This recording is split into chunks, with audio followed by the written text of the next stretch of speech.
Muito bem, nós hoje de manhã colocávamos esse caminho, essa escola de santidade, que é a verdadeira devoção à Santíssima Virgem Maria. Foi a escola de santidade que o bem-aventurado Papa João Paulo II trilhou.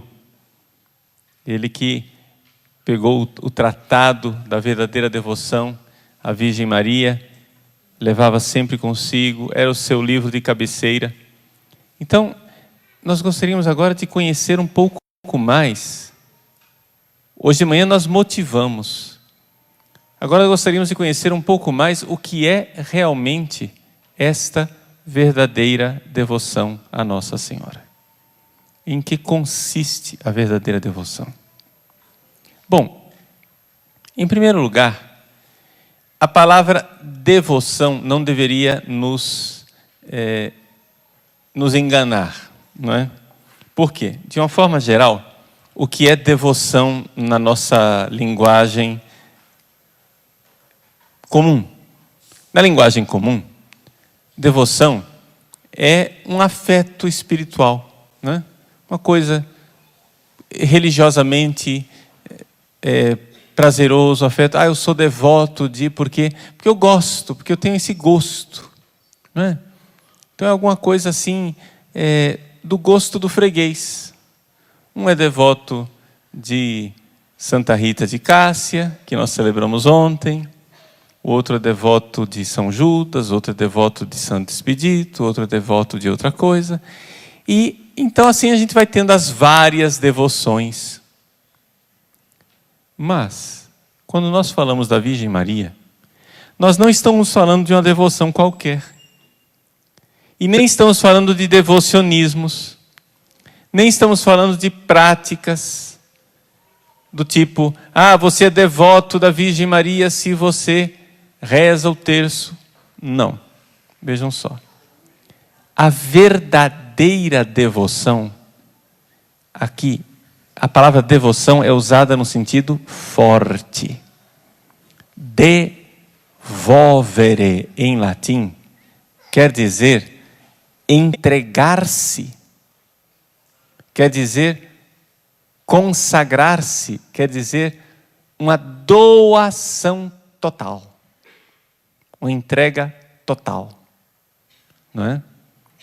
Você se entrega em sacrifício. Um ato de entrega total e completa. E é isto, não é, que nós queremos ensinar. O tratado da verdadeira devoção é uma escola de santidade. Por quê? Porque ele não nos ensina uma devoção. As pessoas acham que o negócio é o seguinte, ir lá, rezar uma fórmula, não é? De consagração. E depois disso, eu tenho minhas devoções à Nossa Senhora. Eu rezo o terço, rezo a ladainha, rezo... Não é isso. É fazer tudo, toda a nossa vida, ser entregue à Virgem Santíssima por uma escravidão de amor. Uma escravidão de amor. E essa palavra escravidão assusta. Não é isso? Vamos então tentar explicá-la para a gente entender como é esta verdadeira devoção à Virgem Maria. Vamos começar do começo. Vamos começar do senhorio de Jesus. Para depois passarmos a explicar por que é que Nossa Senhora é chamada de Senhora. O senhorio de Jesus. Jesus é Senhor. E ninguém tem dúvida disso. Jesus é Senhor. E nós precisamos escolhê-lo como nosso Senhor. Mas o que significa dizer que Ele é o Senhor?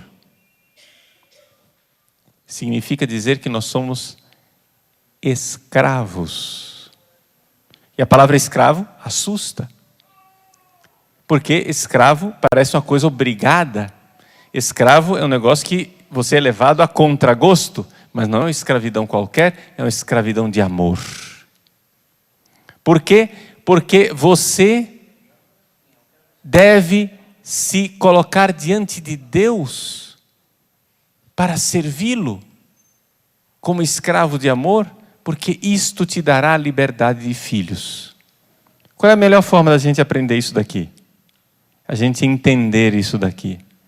É a parábola do filho pródigo. Vamos entender o senhorio de Jesus, o senhorio de Deus, através da parábola do filho pródigo.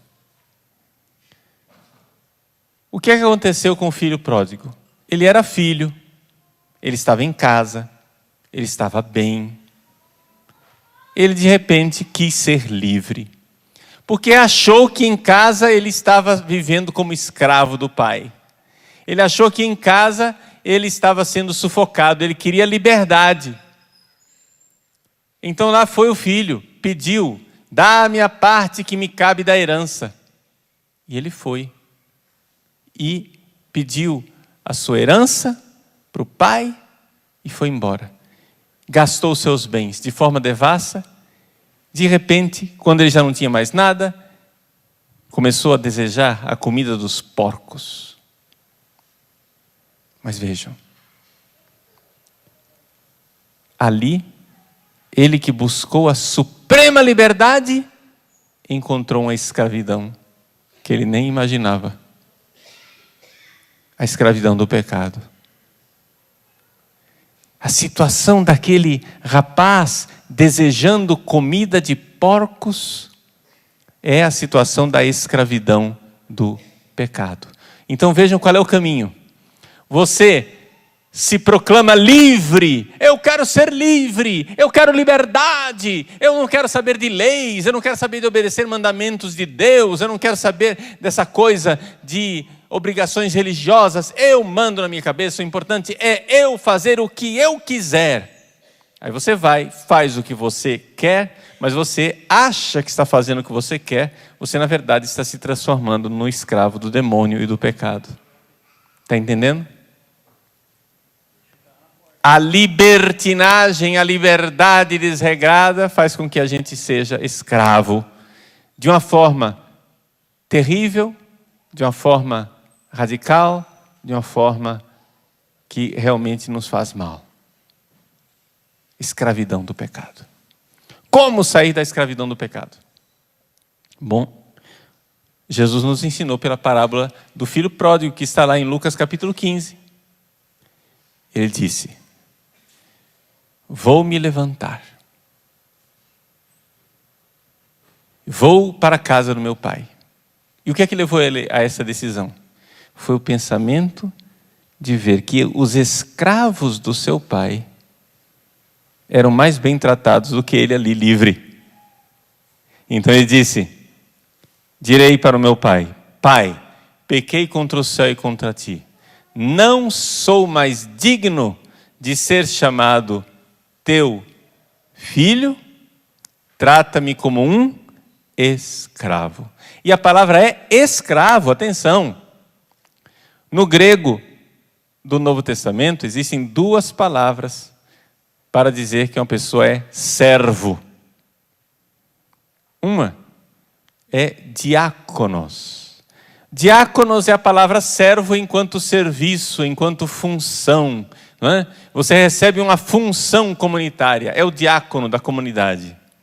Ele é o servidor da comunidade. Ótimo, bonito. Mas quando o anjo apresentou-se a Nossa Senhora, ela não disse assim: eis aqui a diaconisa do Senhor. Ele disse aqui, ela disse uma outra palavra. A palavra é escravo. Que as nossas traduções dizem serva.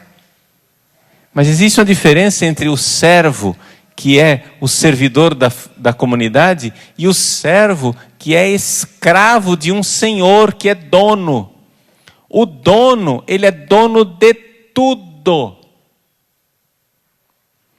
O filho pródigo, quando ele se levanta, ele diz: eis aqui, eu vou para o meu pai, eu vou dizer para ele, não me trate como um filho, me trate como um escravo. Eu quero ser propriedade do meu pai.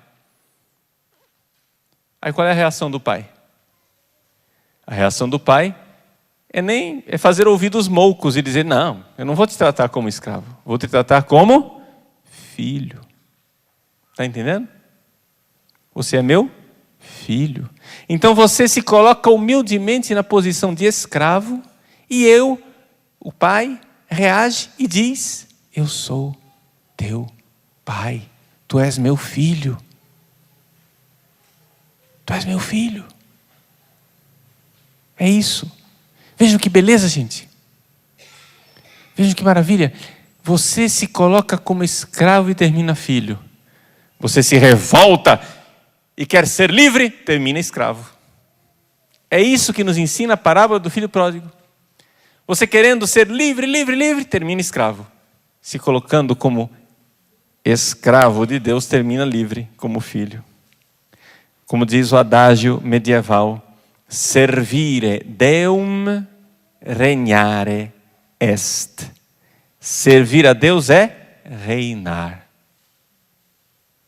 Se você se colocar como escravo de Deus, você termina reinando, termina sendo um rei. Agora vamos entender melhor a palavra escravo, porque nós já perdemos a noção do que é escravo. Também porque aqui no Brasil, a noção que nós temos de escravo é uma noção que não corresponde exatamente a escravo na época de Jesus. Para nós, escravo quem eram? Eram os negros que eram trazidos da África para serem vendidos como escravos aqui e trabalharem, não é? Nos nossos canaviais e assim por diante. Na época de Jesus, a escravidão era uma outra coisa. Nós temos que lembrar, naquela época, não havia previdência social, seguridade social, plano de saúde, pensão, seguro-desemprego, nada disso. Se um sujeito trabalhasse por conta e fosse livre, ele tinha que fazer o pé de meia dele. Ele tinha que juntar um dinheiro, porque quando ele parasse de trabalhar, ele sabia que ele estava perdido. Ele sabia que ele não ia ter pensão, não ia ter aposentadoria, não. Ele tinha que juntar o pé de meia dele para a velhice. Acontece que se um empregado, um belo dia, tivesse um acidente de trabalho e não pudesse mais trabalhar, ficasse inválido, ele não ia ter nenhuma segurança social. Ele ficava reduzido à mendicância. Ele ia ter que ser mendigo na rua. Então, nesse sentido, você ser simplesmente empregado era uma coisa meio insegura. Havia uma certa vantagem em ser escravo. Porque o escravo, ele era propriedade do seu patrão, do seu senhor. E, portanto, ele sabia que ali ele tinha, servindo àquele senhor, ele tinha segurança para o resto da sua vida. Eu não estou dizendo, vejam, eu não estou aqui justificando a escravidão, vocês estão entendendo? Eu só estou tentando mostrar para vocês que na época de Jesus, quando você falava de um senhor e de um escravo, não era exatamente aquela noção de escravo que nós temos hoje. É claro que havia maus senhores, não é? Mas, de uma forma geral, o senhor dos escravos, embora fosse severo com os seus escravos, ele era tido, e havia um relacionamento onde o escravo fazia de tudo para agradar o seu senhor, porque sabia que ali ele tinha refúgio e proteção.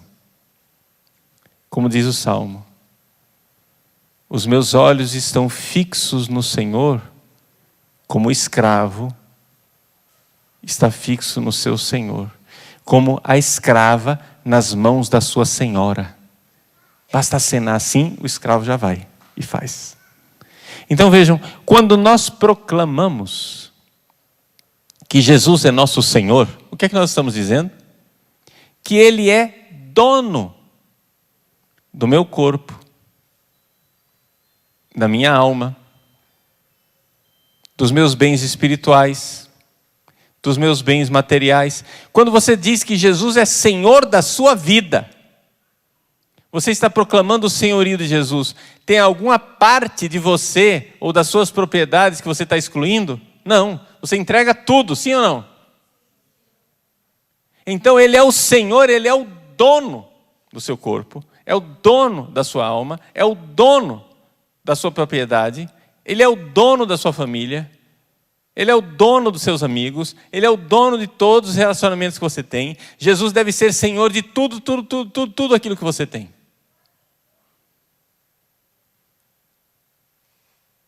Na sociologia antiga, isso chamava-se escravo. Uma pessoa que é propriedade da outra chama-se escravo. Só que a nossa escravidão é escravidão de amor, que nos torna livres. Ser escravo de Deus, a palavra soa mal nos nossos ouvidos, eu sei disso. Mas é porque as nossas traduções nos desabituaram, nós nos desacostumamos a ouvir a palavra escravo. Entendeu? Antigamente, todo mundo rezava o anjo e dizia: anjo do Senhor anunciou a Maria, e ela concebeu o Espírito Santo. Eis aqui a escrava do Senhor. Aí nós mudamos para eis aqui a serva, porque ficava mais doce. Mas é que a gente perdeu a noção do que é a escravidão de amor. A escravidão de amor nos torna livres. A escravidão de amor nos torna absolutamente livres para Deus. É uma beleza. Agora, o problema nosso é que nós não conseguimos nos entregar totalmente a Jesus. Então nós temos um método, um caminho de santificação, que é a entrega a Maria. Então ela é nossa Senhora. Por que é que Maria é nossa Senhora? Eu tinha muita dificuldade de chamar Maria de Nossa Senhora. Quantas e quantas vezes eu pregava a Virgem Maria, a Santíssima Virgem, a Mãe de Nosso Senhor, mas eu não dizia que ela era Nossa Senhora. Por quê? Porque eu achava que dizer Senhora era competir com o senhorio de Jesus. Mas aí São Luís mostra claramente que Jesus era submisso a Maria e ela exercia um senhorio sobre ele. Um senhorio. Aqui que está a beleza, não é? Nossa Senhora, ela nas mãos de ela tinha Nosso Senhor nas mãos durante 30 anos.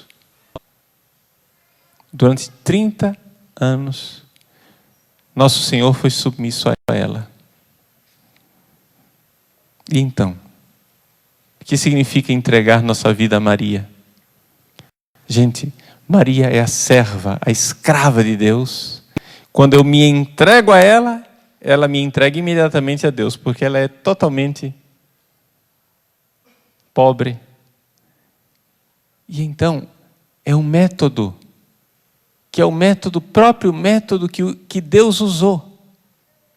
Deus quis vir ao mundo pelo ventre de Maria. Deus quer vir em nossa vida pelo ventre de Maria. Então nós nos colocamos no ventre dela e deixamos que ela faça. Que ela seja a Senhora que vai modelando. Ela sabe como fazer. Nós temos que ser maleáveis nas mãos dela, porque ela vai formar o Cristo em nós. Deus podia ter vindo a esse mundo de tantas maneiras. Deus podia ter vindo a esse mundo de helicóptero, Jesus podia ter vindo a esse mundo de nave espacial, Jesus podia ter vindo a esse mundo brotando na grama como cogumelos. Ele não fez nada disso. Jesus veio nesse mundo por Maria, porque Deus assim escolheu. E porque Deus assim escolheu, Ele não muda de ideia. agora Jesus quer vir na nossa vida, vai ter que vir por Maria. Mesmo que a gente não saiba disso, mas será ela. O reinado de Jesus nesse mundo acontecerá com essa ação de Maria. Então vejam, não é uma devoção qualquer. Nós estamos aqui falando do caminho que Deus escolheu para nos salvar. Vejam, se Santa Rita existisse ou não, nossa salvação estaria ainda de pé. Se São Judas, se São Jorge, qualquer santo de nossa devoção não tivesse existido, nossa salvação estaria intacta. Mas se não tivesse Maria, a salvação não teria vindo ao mundo. Por isso, ela deve, atenção, deve ser o canal através do qual o Cristo é gerado em nós. Eu não estou dizendo isso de minha cabeça. E se você acha que São Luís exagerou no tratado, então vamos para uma autoridade maior, que é o Catecismo da Igreja Católica, citando o Concílio Vaticano II. Eu estou aqui com o Catecismo da Igreja Católica. O Catecismo da Igreja Católica é para todo mundo, né? Não é só para quem é devoto pelo método de São Luís. É para todos.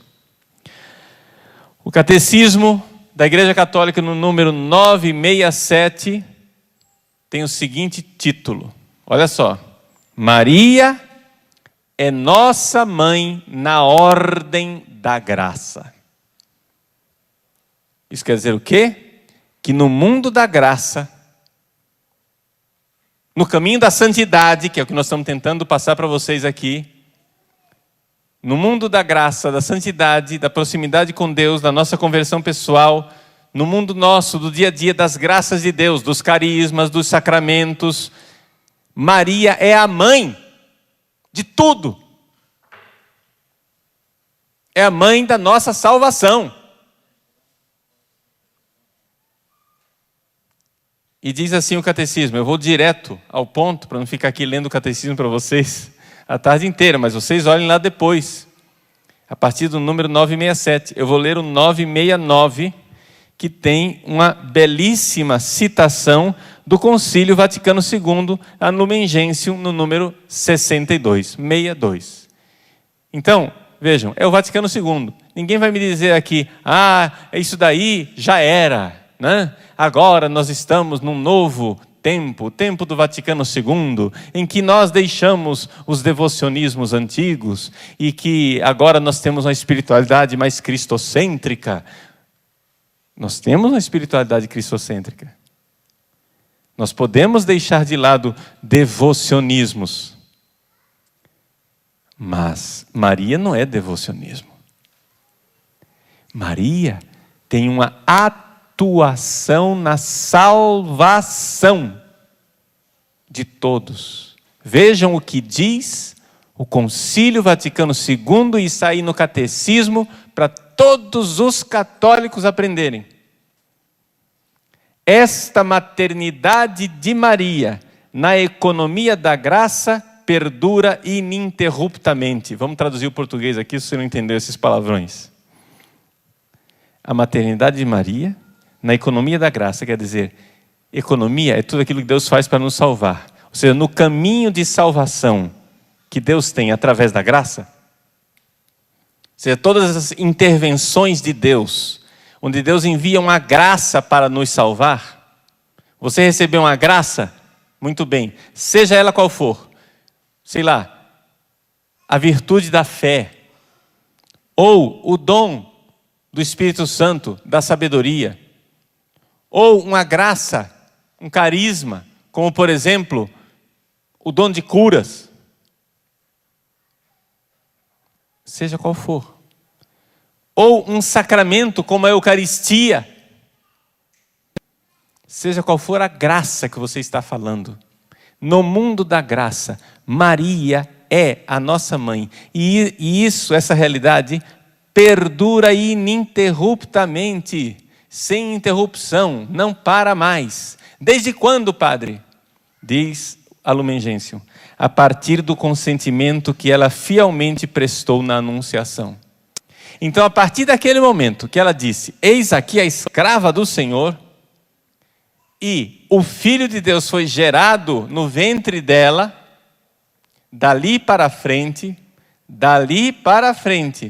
ela gera o Filho nesse mundo. Então, qualquer realidade que vai gerar o Filho é com ela a conversa. Você vai pedir o Espírito Santo, vai pedir os sacramentos, vai pedir os dons, vai pedir as virtudes. Tudo isso é para gerar o Cristo em nós. Para que serve a Eucaristia? A Eucaristia é para gerar o Cristo em nós.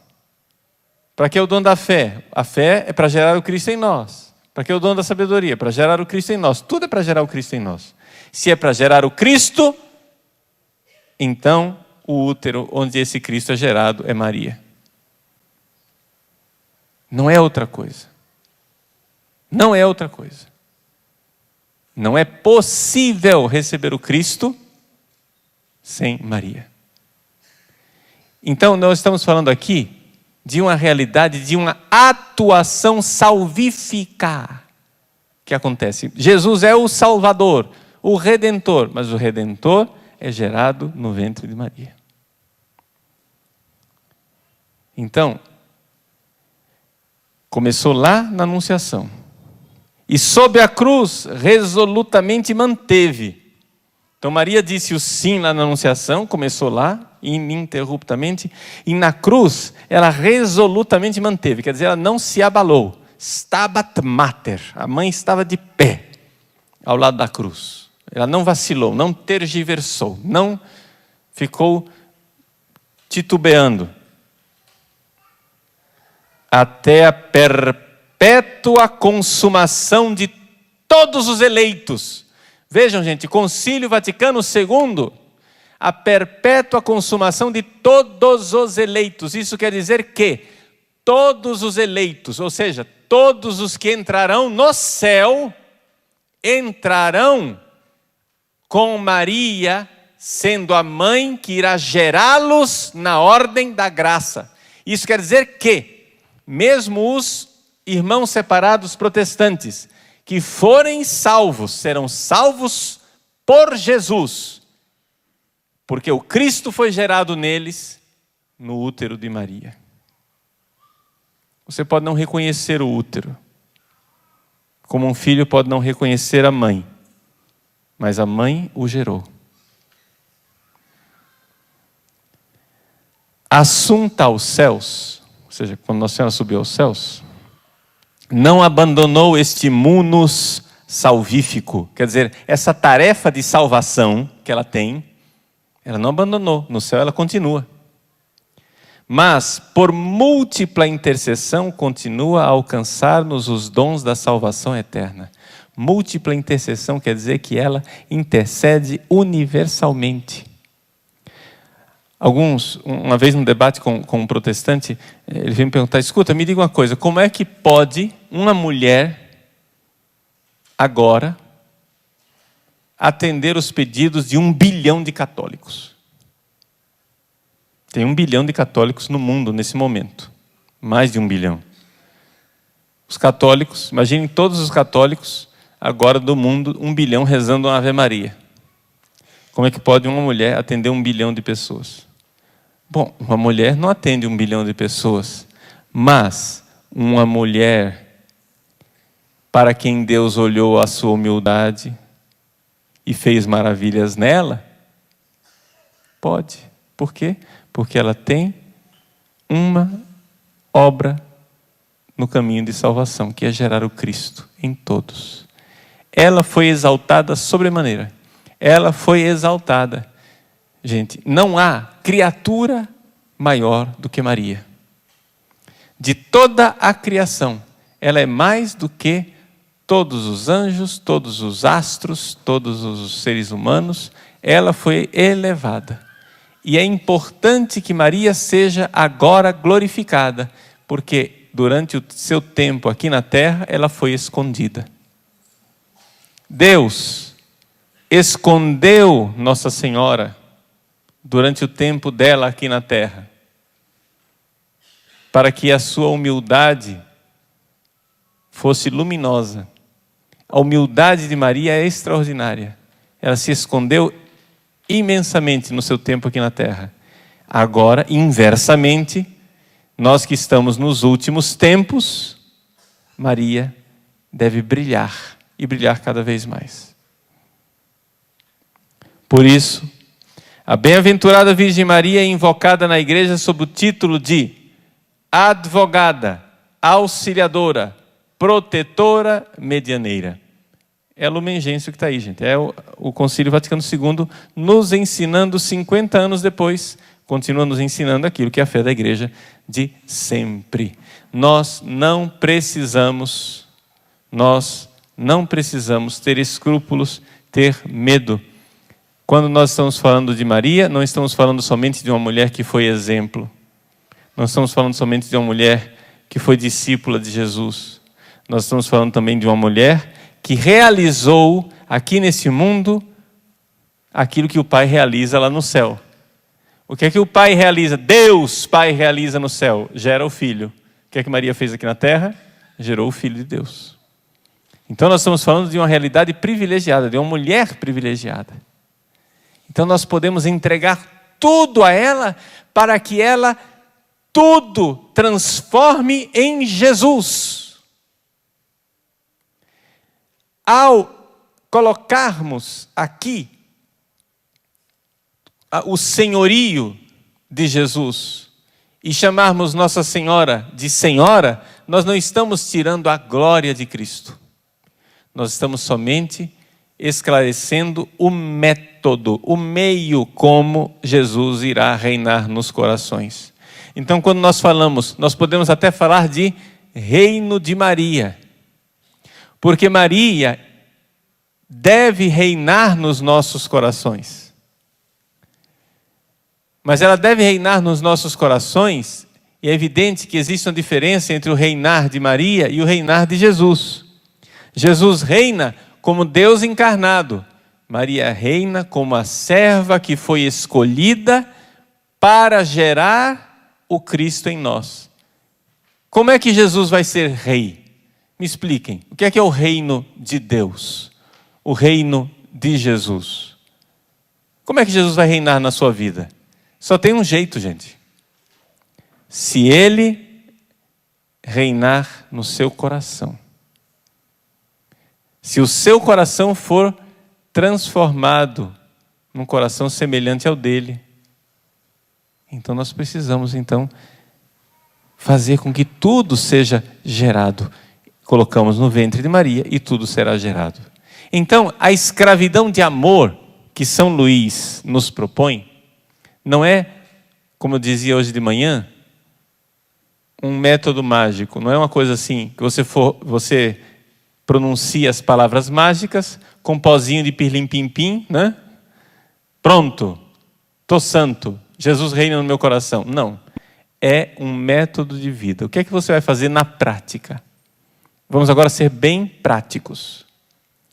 Na prática, você deve fazer tudo para Jesus, por Maria. Então, como é que você vai fazer isso? Entregando tudo nas mãos dela para que ela entregue tudo nas mãos do seu filho. É o caminho da humildade. Ao invés de você ficar olhando para o sol direto, você olha para a lua e, num caminho reflexo, né, Maria é a lua, você vai para entregar tudo ao sol, que é Jesus. Então, na prática, veja só.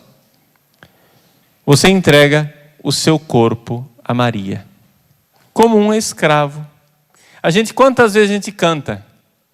Consagro a vós meus olhos, meus ouvidos, minha boca. O que você está fazendo? Você está consagrando os seus sentidos. Você está entregando a ela é a Senhora. Então você vai dizer, consagro a vós meus olhos. Isso que eu estou olhando aqui, agrada a minha Senhora? Esses olhos não são mais meus, são dela. Então eu não posso ficar olhando qualquer coisa. Isso agrada a Nossa Senhora? Evidente que não. Então, parou. Isso agrada a Nossa Senhora? Claro que sim. Então, ótimo. Vejam que Nossa Senhora é um critério muito bom para nós irmos para a santidade. Não é só questão de se é pecado ou não é pecado. É questão de amor. De fazermos mais do que simplesmente não pecar. Então, o que é que agrada a minha mãe? Por exemplo, não existe só, eu vou assistir, sei lá, Deus me livre, né? Mas eu vou assistir um filme pornográfico. Bom, é evidente que isso aí não agrada a Deus, está claro. Mas não existe só isso. Existe o assistir um filme que não vai te levar a nada. Vai fazer você perder tempo e não vai te fazer crescer no amor. Aí eu pergunto, Nossa Senhora, assistiria esse filme? Perderia tempo assistindo isso? Entenderam? É questão de santidade, radicalidade cristã. Não é? Não é questão de pecado. É questão de amor fervoroso. Então, olhar, assistir, ver as coisas que ela faria. É dela, o olhar é dela. Consagro a vós meus olhos, meus ouvidos, minha boca. Conversas que a gente ouve, conversas que a gente fala. Quanta coisa, né, nós não falaríamos na frente de Nossa Senhora. Eu pego um exemplo muito claro. Lá em casa, quando eu era criança, minha mãe nunca aceitou palavrão em casa. Então, muitas vezes, nós falávamos, mas longe dela. Longe de mamãe. Então fala, mas longe dela. Porque ela não gostava e reclamava. Então muitas vezes a gente, assim, né, conversa de homem, né? A gente vai, fala uns palavrões, não sei o que, você tá, ups, chegou ela, parou, disfarça. Pois bem, agora você entrega a Nossa Senhora seu ouvido, sua boca. E a conversa sua é aquela que agrada a nossa Mãe do Céu. E é sempre. Porque a presença dela é total, é sempre. Então pare de usar certas palavras, pare de ter certas conversas. Renuncie a isso. Não é questão de é pecado ou não é pecado.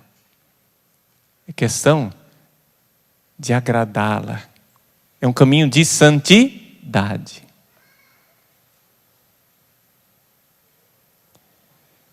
Tudo o que sou, desejo que a vós pertença. Incomparável Mãe, guardai-me e protegei-me como coisa e propriedade vossa. O pessoal perdeu a noção de escravo, então eu fico chocado, coisa, eu não sou coisa, eu sou filho. Aí vai e muda. Eu sou como filho e propriedade vossa. Meu irmão, se trate como escravo, que ela trata você como filho. É o filho pródigo, lembra? Vou me levantar e vou lá me oferecer para ser coisa, escravo, propriedade. E ela vai tratar você como filho. Está entendendo? É a humildade. Então você entrega todo o seu corpo. Quando você vai ao shopping comprar alguma coisa, você sabe que você não vai comprar para você. Você vai comprar para ela. Você vai mobiliar a sua casa. Você vai comprar um abajur, uma poltrona. Pelo método de consagração, tudo o que você vai fazer por Maria. Então você vai colocar a presença dela. Como é que Nossa Senhora escolheria as mobílias da casa. Aquele quadro indecente que você tem na sala, com um nu artístico, Nossa Senhora colocaria na parede dela? Aquela blusa decotada, com as costas de fora,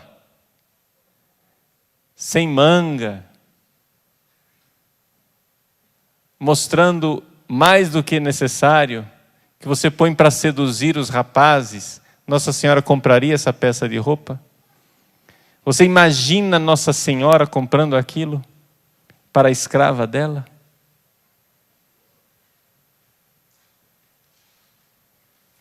Como é que você faria sua maquiagem? Não estou dizendo que não é para fazer maquiagem, mas uma coisa é uma maquiagem de uma escrava amorosa de Maria, outra coisa é a maquiagem de uma mulher mundana. Como é que você se veste? Com que modéstia, com que feminilidade as mulheres e os homens? Os homens como é que vão se comportar? Será que a sua senhora gostaria de ver você no supermercado empilhando caixas de cerveja para você consumir com poucos amigos no fim de semana?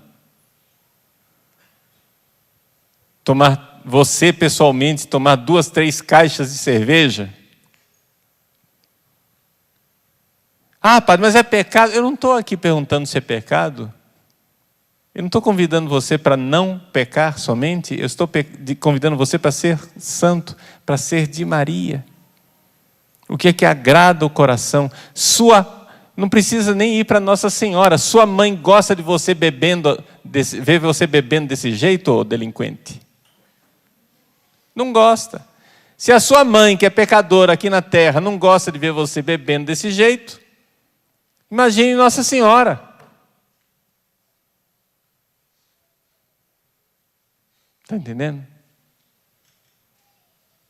Saia dessa mentalidade. Ah, mas é pecado ou não é pecado? Mas é pecado ou não é pecado? Isso é uma mentalidade mesquinha. É mentalidade de salário mínimo. É mentalidade de quem não quer se doar. É mentalidade de quem não quer ser santo. Seja generoso. E não somente isso. Sua atividade, seu trabalho, o que você faz, sua vocação deve ser através dessa senhora, que é sua senhora. Você veja, por exemplo, a minha vocação de padre. O que é o padre, né? Vejam, a dignidade do sacerdócio é imensa. Só que nós padres temos que ser humildes. Porque a glória é do sacerdócio de Cristo. Nós padres, porém, devemos ser humildes. Então, os fiéis, por exemplo, devem venerar o sacerdócio de Cristo, beijar a mão do sacerdote, ter todo o respeito para com o sacerdote. Ótimo, que bom. Só que acontece o seguinte: o padre, pessoalmente, ele deve ser humilde. Então, eu gosto de pensar no sacerdócio, eu gosto de pensar no meu sacerdócio como se eu fosse, padre, o jumentinho que carrega Jesus. Porque a finalidade do padre é levar Jesus. Quantas vezes eu vou por aí pregando e as pessoas terminam, né? Padre Paulo, nós te amamos, Padre Paulo, não sei o que, etc e tal, aquelas... Não é nada para mim, é para Jesus, né? Era aquele jumento que entrava na entrada triunfal de Jerusalém, em que o pessoal clamava: Hosana ao filho de Davi, Hosana ao filho de Davi, né? O Hosana era para Jesus, não era para o jumento. Idiota do jumento se achasse que era para ele, né? Todo importante. Olha, gente, quanta gente fazendo coisa aqui para mim, né? Seria ridículo isso. Seria ridículo um padre achar que o fiel quer beijar a mão dele por causa da mão dele. O fiel quer beijar a mão do padre porque crê que aquela é a mão chagada de Cristo. Porque é a mão chagada de Cristo que se levanta e diz: eu te absolvo dos teus pecados. É a mão chagada de Cristo que diz: isto é o meu corpo. Então o padre é somente o jumentinho que carrega Jesus. Mas aí, depois que eu conheci o tratado da verdadeira devoção, eu comecei a pensar num outro jumento. Eu penso no jumento no qual Jesus, Maria e José fugiram para o Egito. Então Nossa Senhora está lá sentada no jumentinho com Jesus no colo. Eu carrego Jesus no colo de Nossa Senhora. Eu carrego a minha Senhora, que carrega nosso Senhor.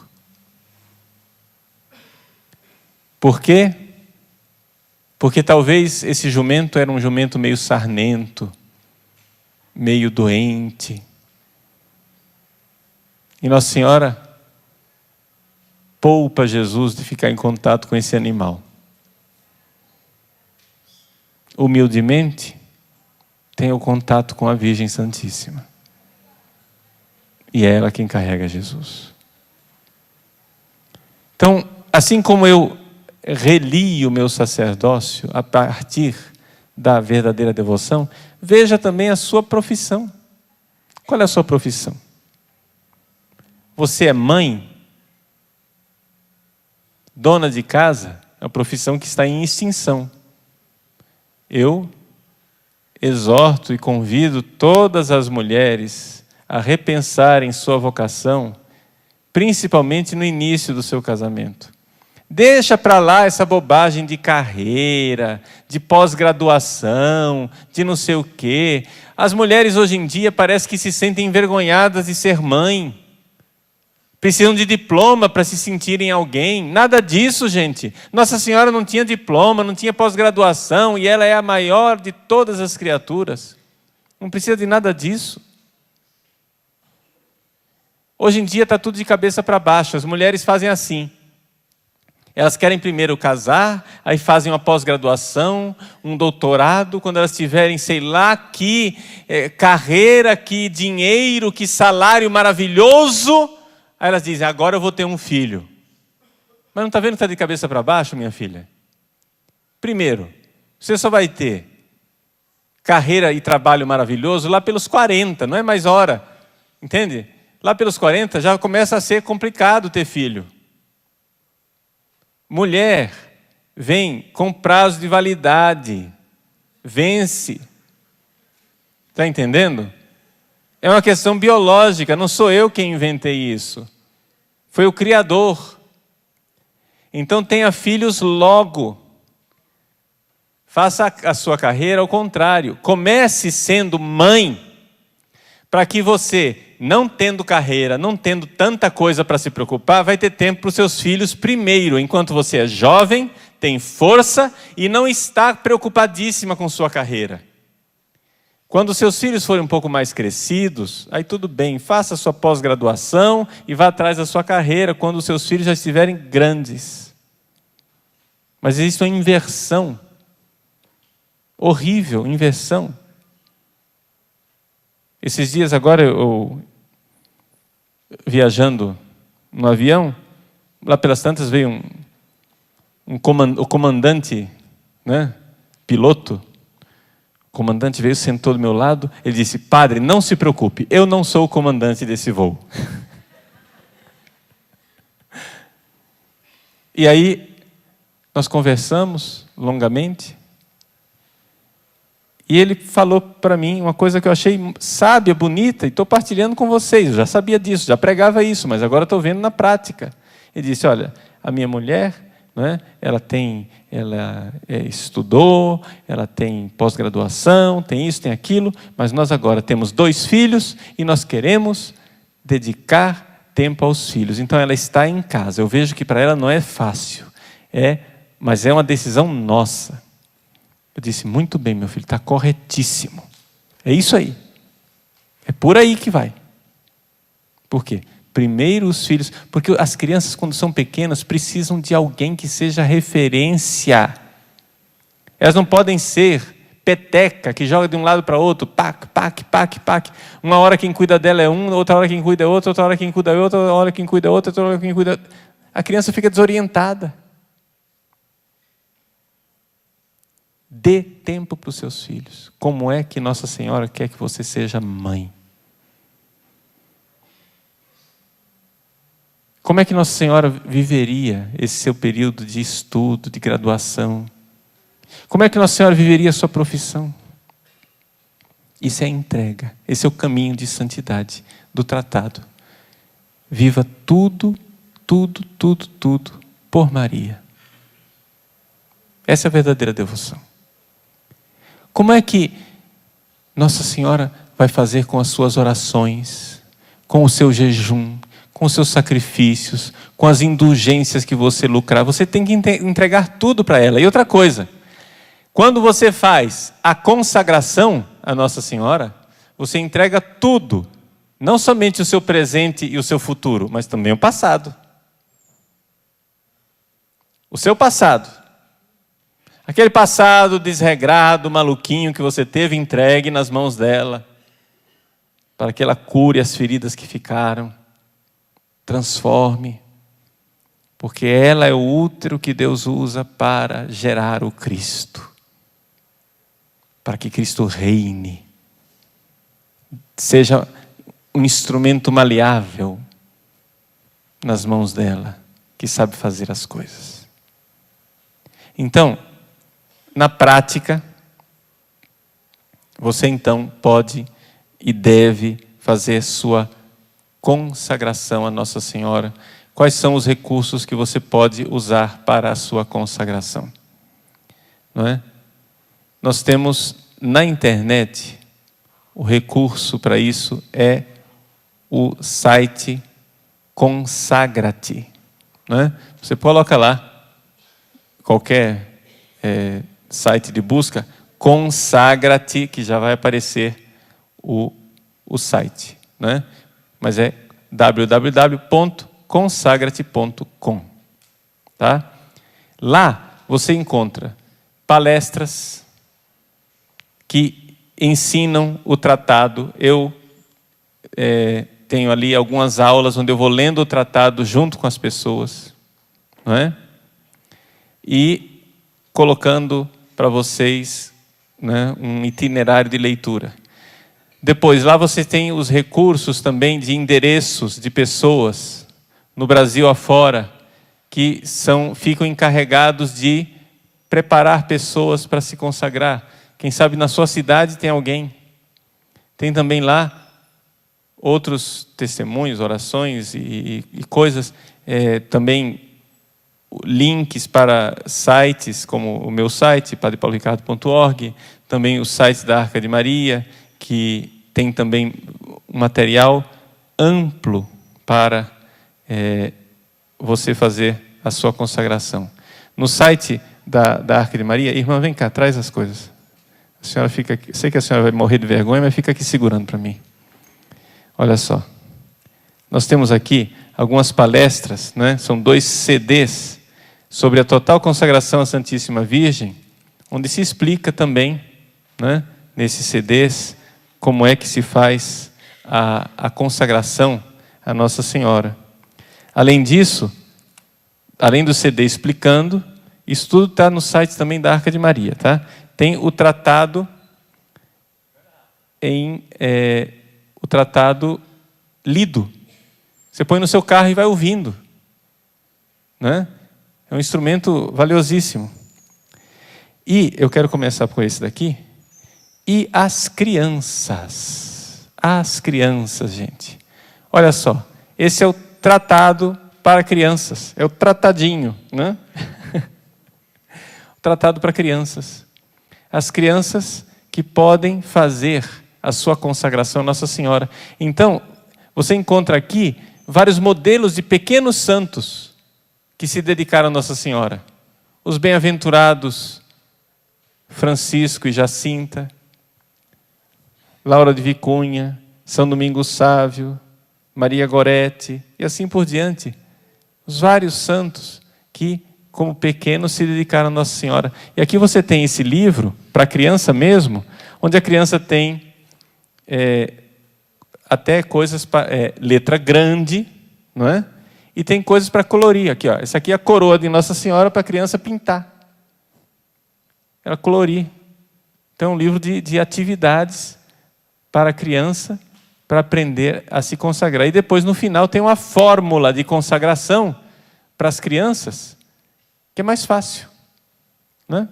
As crianças, porque a fórmula de São Luís é difícil até para nós adultos, às vezes, entender o que a gente está pronunciando ali, né? Mas para a criança é fácil, né? Além disso, alguns recursos para se compreender melhor o tratado. Então, veja só, algumas aulas de explicação, aqui em forma de livro, e o segredo da verdadeira devoção, do padre Júlio Maria de Lombardi, que também explica a verdadeira devoção. E, além disso, esse daqui, que são os exercícios espirituais de preparação para a consagração. Né? Então, vejam, é um material amplo que está aí, oferecido pela Fraternidade Arca de Maria, porque é o carisma deles, né? O carisma deles de divulgar sempre mais a verdadeira devoção à Nossa Senhora, tá bom? Então, façam isso. Sejam generosos com a Virgem Maria e vamos entrar nessa escola de santidade com a graça de Deus. Amém.